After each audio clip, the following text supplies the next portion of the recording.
SS coaching এর আরেকটা ভিডিওতে সকলকে স্বাগত জানাই। আমাদের যেটা আগের দিন যে ভিডিওটা হয়েছিল সেটা হচ্ছে সাউন্ডের পার্ট 1। আজকে আমাদের সাউন্ডের পার্ট 2টা দেখবো, তাহলে আমাদের সাউন্ডের যে থিওরিটিক্যাল পার্ট সেটা আজকে শেষ হয়ে যাবে।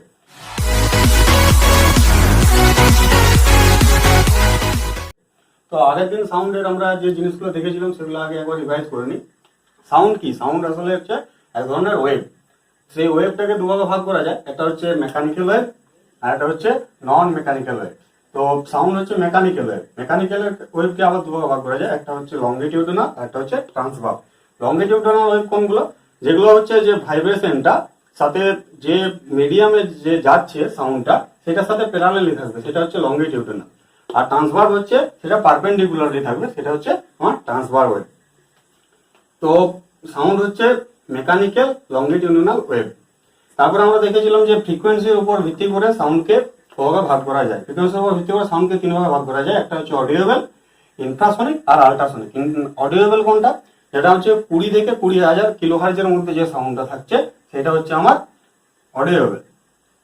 ইনফ্রাসনিক কোনটা? যেটা 20 হার্জের নিচে যে সাউন্ডগুলো সেগুলো হচ্ছে আমার ইনফ্রাসনিক। আর আল্ট্রাসনিক কোনগুলো? আল্ট্রাসনিক হচ্ছে আমার যে সাউন্ডটা আমার 20 কিলো হার্জের উপরে, সেটা হচ্ছে আমার আল্ট্রাসনিক। তারপর আমরা দেখে নিয়েছিলাম ওখানে যে আল্ট্রাসনিকের যে অ্যাপ্লিকেশন গুলো আছে সেগুলো। তারপরে স্পিড অফ সাউন্ড, এবং সাউন্ডের যে স্পিডটা আছে সেটা কোন কোন ফ্যাক্টরের উপর ডিপেন্ড করে।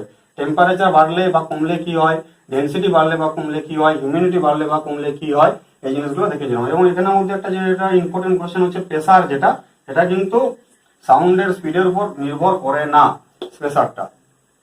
তো এছাড়াও আমি আমার ডিসক্রিপশনে যে লিঙ্কটা আছে তার নিচে আমি সাউন্ডের পার্ট 1 এর লিঙ্কটা দিয়ে দেবো। তো যারা যারা দেখোনি তারা ওখান থেকে দেখে নেবে, ঠিক আছে? তো এবারে আমরা আজকের যে ভিডিওটা সেটা শুরু করব। ওকে, তো এবারে আমরা দেখে নেবো ক্যারেক্টারিস্টিক অফ সাউন্ড, যেটা আজকের আমাদের first topic, characteristic of sound.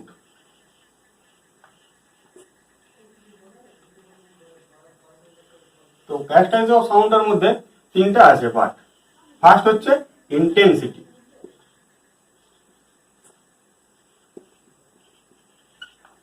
Intensity, তো ইন্টেন্সিটি কোন জিনিসটা? ইন্টেন্সিটি হচ্ছে অ্যামাউন্ট অফ এনার্জি, যখন একটা ইউনিট এরিয়ার মধ্যে দিয়ে একটা ইউনিট টাইমে যাবে সেটা হচ্ছে ইন্টেন্সিটি। ইন্টেন্সিটি অফ সাউন্ড তাহলে amount of energy, amount of energy যখন একটা ইউনিট এরিয়ার মধ্যে দিয়ে যাবে একটা ইউনিট টাইমে, সেটা হচ্ছে আমার ইন্টেন্সিটি অফ সাউন্ড। তো এটার এসআই একক কি আছে? এসআই একক আছে ওয়াট পার মিটার স্কোয়ার। ইন্টেন্সিটির এসআই ইউনিট, এটা খুব ইম্পর্টেন্ট পরীক্ষার জন্য, প্রায় পরীক্ষাতে আসে। আর এই ইন্টেন্সিটি কোন কোন ফ্যাক্টরের উপর ডিপেন্ড করে? তো ইন্টেন্সিটিটা রিভার্সলি প্রপোর্শনাল। রিভার্সলি কার সাথে? মানে যে সাউন্ডটা যে সোর্স থেকে সাউন্ডটা উৎপন্ন হচ্ছে আর যে অবজারভার সাউন্ডটাকে শুনছে তার যে ডিস্টেন্সটা ডি, তার সঙ্গে রিভার্সলি প্রপোর্শনাল। কিসের সাথে? স্কোয়ারের সাথে, তার স্কোয়ারের সাথে। এর অ্যাপটিটিউডের সাথে কি সম্পর্ক? সমানুপাতিক সম্পর্ক স্কোয়ারের, আর ডেনসিটির সাথে সমানুপাতিক সম্পর্ক। তাহলে সাউন্ড ইনভার্সলি প্রপোর্শনাল হচ্ছে ডিস্টেন্সের সাথে, আর সমানুপাতিক হচ্ছে অ্যাপটিটিউড আর ডেনসিটির সাথে। আর অনেকে গুলিয়ে ফেলে ইন্টেন্সিটি আর লাউডনেসের মধ্যে। তো লাউডনেস যেটা হচ্ছে লাউডনেস কি? লাউডনেসটা হচ্ছে মেনলি ডিপেন্ডেবল কিসের উপর? অ্যামপ্লিটিউডের উপর, অ্যামপ্লিটিউডের উপর। তো লাউডনেসটা শুধু অ্যামপ্লিটিউডের উপর ডিপেন্ড করছে, কিন্তু ইন্টেন্সিটি এই তিনটা ফ্যাক্টরের উপরে ডিপেন্ড করছে। তাহলে আমরা এটা বলতে পারি যে লাউডনেসটা ইন্টেন্সিটির উপর ডিপেন্ড করে, কিন্তু ইন্টেন্সিটিটা লাউডনেসের উপর ডিপেন্ড করে না। তো লাউডনেস হচ্ছে এল কিন্তু একদম সমানুপাতিক হচ্ছে অ্যামপ্লিটিউডের সাথে। তো লাউডনেস যে আছে সেটা যদি আমরা দেখি তাহলে আমরা দেখতে পাবো যে এটা যদি একটা সাউন্ড ওয়েভ হয় তাহলে এই যে ফ্যাক্টরটা, এটা হচ্ছে অ্যামপ্লিটিউড মানে হাইটটা, এটা হচ্ছে লাউডনেস, ঠিক আছে? এই লাউডনেস যেটা একক ইউনিট অফ লাউডনেস। সেটা কি? সেটা এমনি একক হচ্ছে বেল। আমাদের প্র্যাকটিক্যালি একক যেটা আমরা ব্যবহার করি বেশি সেটা কি? সেটা হচ্ছে ডেসিবেল। আর বেল আর ডেসিবেলের সম্পর্ক এগুলো কিন্তু সবগুলো ইম্পর্টেন্ট। বেল আর ডেসিবেলের মধ্যে সম্পর্ক কি? এক বেল সমান হচ্ছে 10 ডেসিবেল বা ডিবি। 1 বেল সমান হচ্ছে 10 ডেসিবেল। লাউডনেসের আরেকটা একক আছে যেটা খুব কম ব্যবহার করা হয় কিন্তু পরীক্ষায় আসে, ফন, পিচ ও এন। এটা আমাদের বেশি ব্যবহার হয় না কিন্তু এটা পরীক্ষায় আসে, কিন্তু এটা যেহেতু একটু আনকমন টাইপের তাহলে এটা পরীক্ষার জন্য খুব ইম্পর্টেন্ট। লাউডনেস আরেকটা একক হচ্ছে ফন। এবার লাউডনেস বা ইন্টেন্সিটি, এটা ছাড়া আমাদের ক্যারেক্টারিস্টিকের দ্বিতীয় যেটা আছে সেটা হচ্ছে পিচ। তো পিচ কি আছে? পিচ কোন জিনিসটা? এটা যদি একটা সাউন্ড ওয়েভ হয় তাহলে পিচটা সরাসরি ডিপেন্ড করে কিসের উপর? ফ্রিকোয়েন্সির উপর। মানে একটা ইউনিট টাইমে যতগুলো সার্কেল কমপ্লিট হচ্ছে সেটা হচ্ছে আমার পিচ। তাহলে পিচটা সরাসরি ডিপেন্ড কিসের উপর? ফ্রিকোয়েন্সির উপর। তো এই পিচটা আমরা সাধারণত যদি দেখি তাহলে পিচটা দেখবো আমরা মেয়েদের বেশি হয়, মানে তারা ইউনিট টাইমে বেশি সংখ্যক সাউন্ড ওয়েভ পাস করে, সেই জন্য তাদের পিচটা বেশি। কিন্তু লাউডনেসটা যদি আমরা দেখি তাহলে কিন্তু লাউডনেসটা হয় ছেলেদের কিন্তু বেশি হয় লাউডনেসটা। আমাদের যে 3 নাম্বার ক্যারেক্টারিস্টিকটা আছে সাউন্ডের সেটা হচ্ছে কোয়ালিটি। Quality of sound. তো একটা সাউন্ডের কোয়ালিটি মানে আমার যদি দুটো সাউন্ড ওয়েভ আসে, তারপর এইটা একটা আর এটা একটা, তো এদের দুজনের ইন্টেন্সিটি, লাউডনেস, পিচ সবই সমান, কিন্তু তা সত্ত্বেও সাউন্ডের কোয়ালিটিতে কিন্তু ফারাক হতে পারে। মানে কোনো একটা সাউন্ড ভালো বা খারাপ, বা আমরা যে কথা বলি তো কথা শুনে আমরা দুটো বন্ধু আমার আছে, তারা একই লাউডনেস, একই স্পিচ, একই ইন্টেন্সিটিতে কথা বলছে, কিন্তু তার মধ্যে আমি বুঝতে পারছি এটা রাম বলছে বা এটা সাম বলছে। এটা আমি কিভাবে বুঝছি? তো কোয়ালিটি অফ সাউন্ড থেকে। তো এটা হচ্ছে সাউন্ডের 3 নাম্বার ক্যারেক্টারিস্টিক। ওকে, এরপর হচ্ছে আমাদের প্রপার্টিস অফ সাউন্ড। তো প্রপার্টিস অফ সাউন্ডের মধ্যে প্রথমে যেটা আসছে সেটা হচ্ছে রিফ্লেকশন।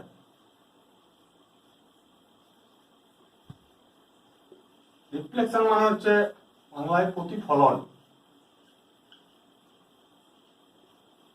তাহলে রিফ্লেকশন অফ সাউন্ড কি? মানে যখন কোন একটা সাউন্ড একটা কঠিন সারফেসে ধাক্কা খেয়ে আবার বাউন্স ব্যাক হয়ে আসছে তখন সেই সাউন্ডটাকে বলা হচ্ছে রিফ্লেকশন। মানে সাউন্ডের সেই প্রপার্টিকে বলা হচ্ছে রিফ্লেকশন অফ সাউন্ড। তো এই রিফ্লেকশন অফ সাউন্ডের একটা আমরা অ্যাপ্লিকেশন বা একটা ভাগ বলতে পারো, সেটা হচ্ছে আমার ইকো। ইকোটা কি হচ্ছে? ইকো হচ্ছে একটা নির্দিষ্ট ডিস্টেন্সের মধ্যে যখন একটা সাউন্ড যাচ্ছে আবার ঘুরে আসছে সেই জিনিসটাকে বলা হচ্ছে ইকো। তো এই যে একটা সোর্স আর এই যে একটা অবজারভার, এখানে সোর্স আর অবজারভার আছে, তো একটা কঠিন সারফেসে যে করে যখন ব্যাক হয়ে আবার সাউন্ডটাকে শুনতে পাচ্ছে, তো সেইটার জন্য আমাদের ডিস্টেন্সটা কত হওয়া দরকার। তো ডিস্টেন্সটার জন্য আমাদের ফার্স্ট হচ্ছে, আমরা সবাই জানি ডি সমান হচ্ছে ভেলোসিটি ইনটু টাইম, ডিস্টেন্স সমান। তো এখানে ভেলোসিটিটা আমরা প্রধানত যে বায়ু মাধ্যম আছে বায়ু মাধ্যমের ভেলোসিটিটাই ধরবো। তাহলে বায়ুতে 25 ডিগ্রি সেন্টিগ্রেড উষ্ণতায় মানে রুম টেম্পারেচারে আমাদের যেটা ভেলোসিটি সেটা হচ্ছে 344।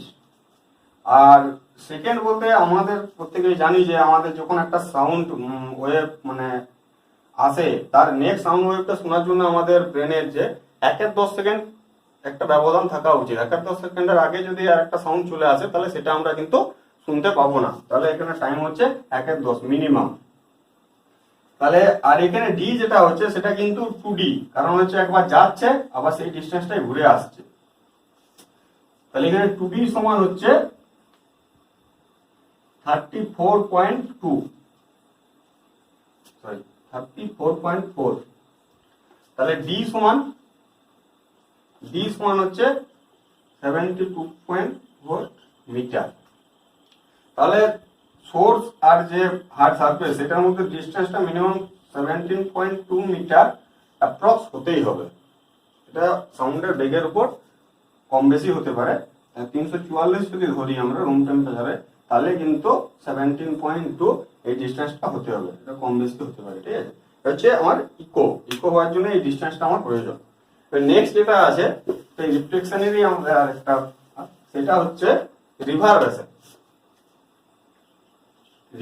রিভারবেশন কি?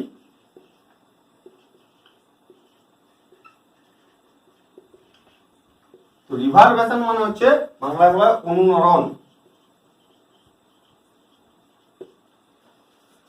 অনুরণ মানে হচ্ছে যখন ওই ইকোটা বারবার হচ্ছে, মানে এখানে কোন একটা বদ্ধ জায়গায় যদি আমরা থাকি, এখানে কোনো একটা সাউন্ড হচ্ছে, এবার এখানে একটা সাউন্ডে এখানে ধাক্কা লাগে, এখানে ধাক্কা লাগে, এখানে ধাক্কা লাগে, এখানে আসছে, বারবার একটা সাউন্ড ইকো হচ্ছে, সেই জিনিসটাকে বলা হচ্ছে আমার অনুরণ, ঠিক আছে। এটা হচ্ছে রিভারবেশন। নেক্সট আমাদের যেটা প্রপার্টি আছে সেটা হচ্ছে রিফ্লেকশন।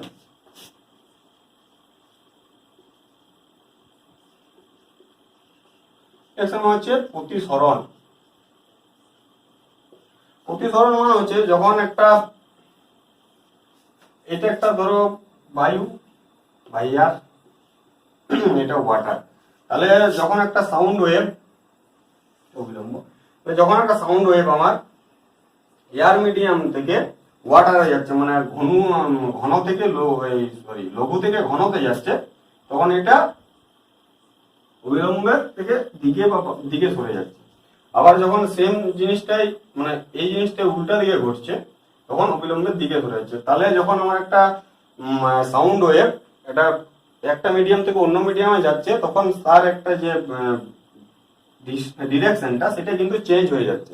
চেঞ্জ হওয়ার যে প্রপার্টিটা, সেটা বলা হয় রিফ্লেকশন অফ সাউন্ড। নেক্সট আমাদের যেটা আছে সেটা হচ্ছে ডপলার ইফেক্ট।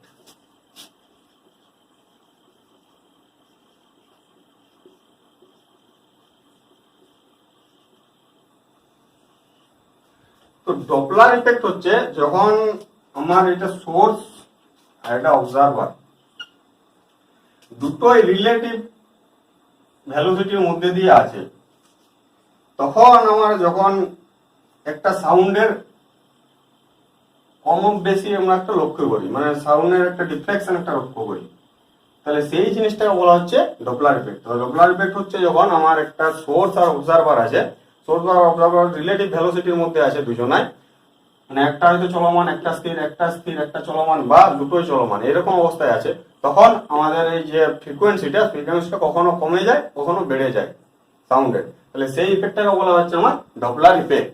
আর এই যে ফ্রিকোয়েন্সিটা চেঞ্জ হচ্ছে, ডপলার ইফেক্টে ফ্রিকোয়েন্সিটা কম বেশি হচ্ছে, এটাকে বলা হচ্ছে Doppler shift.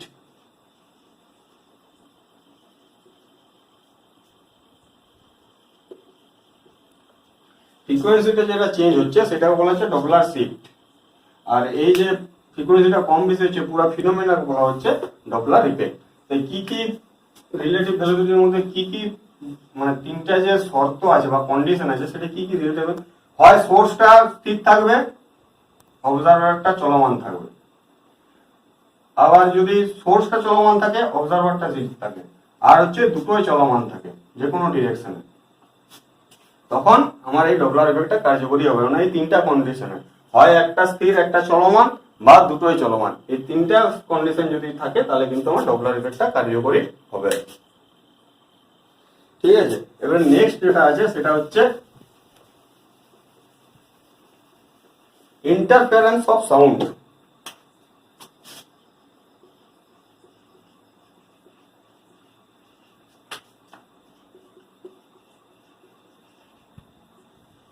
Interference of sound মানে কোন একটা সাউন্ড, কোন দুটো বা তিনটে সাউন্ড ওয়েভ, ঠিক আছে, যাদের ইন্টেন্সিটি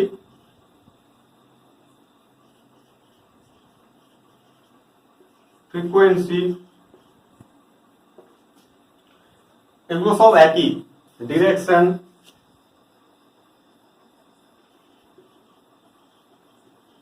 এগুলো সব একই, সেই সাউন্ডের যে রেজাল্ট্যান্ট ইন্টেন্সিটিটা হবে, সেইটা কিন্তু দুটো সাউন্ডকে যদি আমরা আলাদা আলাদা যে ইন্টেন্সিটিটা আছে সেটা যদি যোগ করি সেটা কিন্তু দুটার থেকে আলাদা হবে। এইটাকে বলা হচ্ছে ইন্টারফারেন্স অফ সাউন্ড। মানে এই সাউন্ড যখন একটা বিন্দুতে মিলিত হচ্ছে তখন তাদের যে রেজাল্টের ইন্টেন্সিটিটা হচ্ছে সেইটা এই সাউন্ডের যে ইন্টেন্সিটি আর এই সাউন্ডের যে ইন্টেন্সিটি এই দুটো ইন্টেন্সিটি থেকে কিন্তু আলাদা হবে, কম হবে বা বেশি হবে। তো সেইটাকে বলা হচ্ছে ইন্টারফারেন্স অফ সাউন্ড। ঠিক আছে, এই জিনিসটা বলা হচ্ছে ইন্টারফারেন্স অফ সাউন্ড।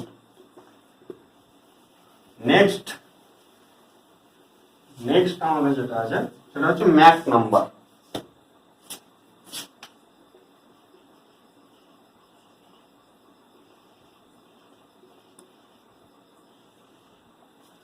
তাহলে ম্যাক নাম্বার জিনিসটা কি? ম্যাক নাম্বার হচ্ছে প্রথমত একটা রেশিও। কিসের রেশিও? ম্যাক নাম্বার রেশিও হচ্ছে speed of source of sound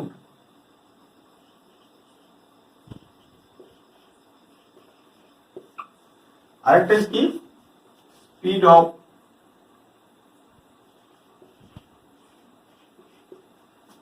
of sound on same medium.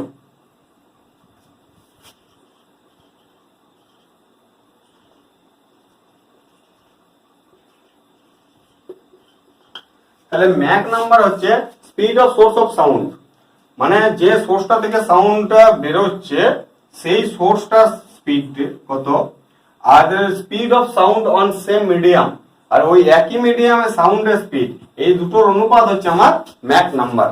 তো ম্যাক নাম্বার হচ্ছে speed of source of sound divide by হচ্ছে speed of sound of same medium. এই দুটো রেশিও হচ্ছে আমার Mach number. তো এই ম্যাক নাম্বারটা আমার কি কত হবে তার সেই অনুযায়ী আমার সাউন্ডের যে সুপারসনিক, হাইপারসনিক, সাবসনিক যে সাউন্ডগুলো হয় সেটা ডিপেন্ড করে ম্যাক নাম্বারের উপর। তাহলে ম্যাক নাম্বারটা যদি একের কম হয় সেক্ষেত্রে হবে সাউন্ডটা হবে সাবসনিক। ম্যাক নাম্বারটা যদি একের বেশি হয়, ম্যাক নাম্বারটা যদি একের কম হয় সেক্ষেত্রে হবে সাবসনিক। ম্যাক নাম্বারটা যদি একের বেশি হয় সেক্ষেত্রে হবে সুপারসনিক। আর ম্যাক নাম্বারটা যদি 5-এর বেশি হয় তাহলে সেটা হবে হাইপারসনিক। এগুলো আমার পরীক্ষার জন্য ইম্পর্টেন্ট, এই টার্মগুলো এগুলো মনে রাখবে সবাই। তো এই তিনটা ডিফারেন্স, আর এই যেটা আজকে তোমাদের প্রায় সাউন্ড পুরোটা শেষ হয়ে গেল। তো নেক্সট যে আমার ভিডিওটা আসবে সেটা সাউন্ডের উপর যে এমসিকিউ গুলো আছে সেটা আমি কভার করে দেবো। প্রিভিয়াস ইয়ারের যে এমসিকিউ গুলো এসছে সাউন্ডের, তো সেগুলো কভার করবো। আশা করি সবাই বুঝতে পেরেছো। আর বুঝতে যদি কোনো জায়গায় প্রবলেম হয় অবশ্যই আমাকে কমেন্ট করে জানাবে। আর ভিডিওটা ভালো লাগলে অবশ্যই চ্যানেলটা সাবস্ক্রাইব করে দিবে, আর লাইক করবে, আর বন্ধুদেরকে শেয়ারও করে দিও। চলো ঠিক আছে, নেক্সট ভিডিও দেখা হবে।